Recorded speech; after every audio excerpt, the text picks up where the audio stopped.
So the outcome of this story wasn't an exact match to the song. So we pieced together some of the stories, some bits of the stories to try and put together. I guess I'd call it an artistic piece that we have going here. And this story is the last story in the book. It's published in Prairie Journal in 2011. I noticed when I was looking at it today, it also has a story about a 20-year gap, like me starting writing and me finally getting this collection of short stories out, so that was just a fluke. And I think we'll just go. Labor Day weekend. Scott stops on the bluff above the canoe club. He dismounts, leans his bike against the metal arm of the bench seat. After unbuckling and removing his helmet, hanging it on the handlebars, he pulls his cell phone out of the back pocket of his cycling jacket.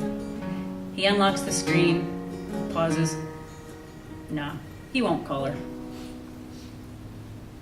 Nadia is staying at her parents' house, helping them pack before they move into a condo. One step before the grave, her father keeps saying. Her mother thwacks him on the back, then kisses him, then says moving is the smart thing to do at their age. Nadia kneels, opens a cardboard box full of outdoor gear from her job at the canoe club. She had boxed up the gear 20 years ago on the pretense that she might use it again. But even back then, she knew she was done paddling. She was storing Scott away. She takes out her fluorescent pink ball cap and her navy cagoule rain jacket. Nadia didn't mind paddling in the rain. The kid she taught didn't mind either. And Scott didn't mind. When they went for paddle after work, he let the rain run over his head and face, down his neck. He'd be in his soaking t-shirt and shorts, water dripping off his elbow with the recovery part of each stroke, and he'd be smiling like the sun shone for him each day. 20 years ago, when Scott first got to the canoe club, Nadia was working on a pile of life jackets, moving them from a heap on the ground to the pegs on the wall. Scott asked if he could have a canoe lesson. She said she only taught kids. He said, "If you give me a lesson, I'll keep Eddie off your case all summer." She said she'd rather trade for a water ski behind the patrol boat, but since that would cost them both their jobs, she'd teach him the canoe strokes, the J, the draws and sweeps, the braces, in exchange for help with hanging the jackets. He remembers the tone of her arm, the quietness of her laugh. Scott looks at the cell phone in his hand. Of course he won't call her. He only has her parents' home phone number, memorable even though he hasn't dialed it in 20 years. He saw her once, several years after the canoe club, at the Stampede. He was with his crew from the fire hall. They were all going to the chuck wagon races, then to Dusty's, where the guys would always try and fix him up with the woman they just happened to know, who just happened to be there. Nadia was at the Stampede water ride, climbing into the front seat of a fake hollowed-out log, lifting a child into the log ahead of her. It seemed like she had 4 kids with her now, a range of ages. That surprised him. 4 kids now. Scott had tugged the brim of his cowboy hat down and walked by. He had not married or had children, and that day at the Stampede, he had somehow felt less the man for it. He was in his 40s now, wiser, and well past that feeling.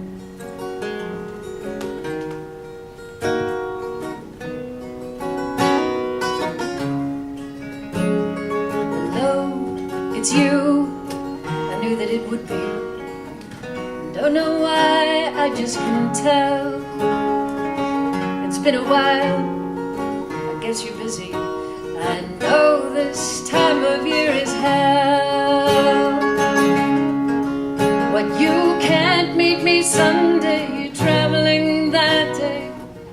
Oh yeah, that'll be fine. Sure, go ahead and make some time. Oh, make some time. We've turned a lot of pages in your calendar. I've been penciled in those lines. All the time I'm in it, every planned and precious minute makes me wonder.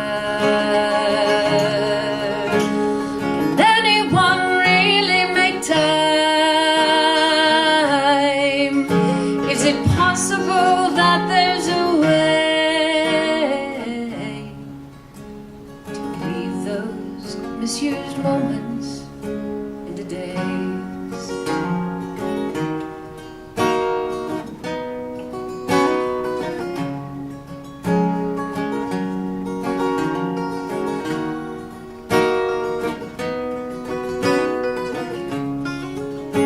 Why don't you call when your flight leaves Vancouver?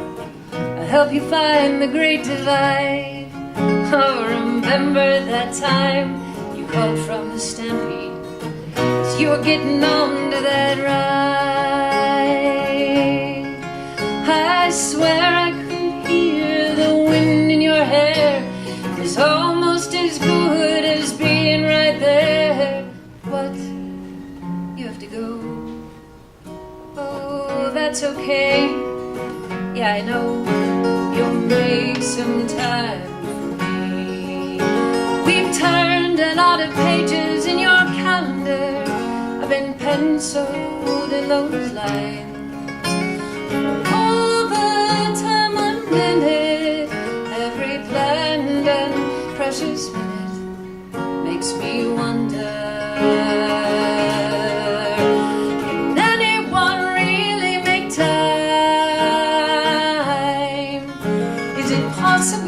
That there's a way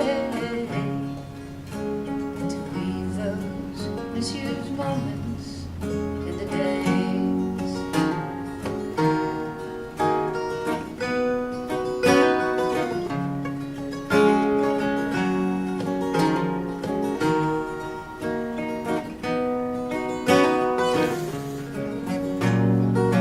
If you call and I don't answer, just know that I know you've made some time. You've made some time for me. We've turned a lot of pages in your calendar.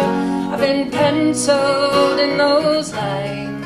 For all the time I'm in it, every planned and precious minute makes me wonder. Makes me wonder. Nadia pulls her old white Converse sneakers out of the box, with their rubber toes and the little holes at the arches that allow the water to drain out. They were the ideal canoeing shoe. She wore them every day at work and on the night paddles with Scott. She remembers the soft dip and gurgle as she and Scott paddled up to the river mouth at the head of the reservoir, and then the gentle pull of the current after they tied their canoes together under the footbridge, lay down beside a low campfire on the riverbank, listened for the hoot of an owl. From his bench on the reservoir, Scott sees the patrol boat docked across the water. Still an open bow jet boat, good for shallows and traveling upstream. The only time he was in it alone was the last day of that summer, Labor Day weekend. It was dark when he took the keys from the hut and slowly crossed the reservoir at 6 a.m. He could see Nadia walking down the canoe club dock with the ski under her arm. Her head was bare. She wore a shorty wetsuit. He pulled the boat up and handed her the rope, a new one. Back then he didn't know anyone in the city who could loan him a ski rope. He doesn't remember her jump start off the dock or even her first few turns. He only remembers her rhythm once she settled in, the spray from her ski as she cut one turn after another, nothing but empty water ahead of the boat.